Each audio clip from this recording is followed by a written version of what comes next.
আশেপাশের লোকজন ঘোরাফেরা করছেন গোবিন্দগঞ্জের এত হাজার হাজার মানুষ, লাখ লাখ মানুষ, 7 লাখ লোকের বসতি, তারা কি পঙ্গু? তারা কি সিদ্ধাহীন? তাদের কি মেরুদণ্ড নাই?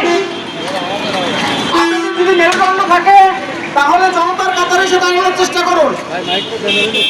আমরা কথা বলতে হচ্ছি জনতার উন্নয়নের জন্য, গোবিন্দগঞ্জ মানুষের ভাগ্য পরিবর্তনের জন্য।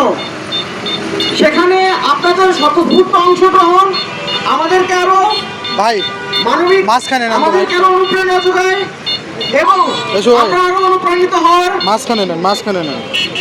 সাহস পাই।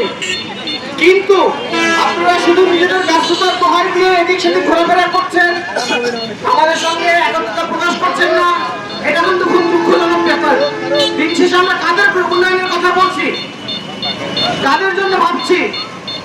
আপনাদের উন্নয়নের কথা আমরা বলার চেষ্টা করছি। এই ইপিজেড হলে কাদের উন্নয়ন হবে? এই ইপিজেড হলে আপনাদের উন্নয়ন হবে, আপনার মানুষের উন্নয়ন হবে, গোবিন্দগঞ্জবাসীর ভাগ্য পরিবর্তন হয়ে যাবে। সেই সহজ কথা যদি আপনাদের কানে না ঢোকে, সেই সহজ কথা যদি আপনারা না বোঝেন এবং সেটাকে যদি উপেক্ষা করে আপনারা যদি ঘরে বন্দী হয়ে থাকেন, তাহলে তো আপনাদেরকে আমি পঙ্গু বলতেই পারি।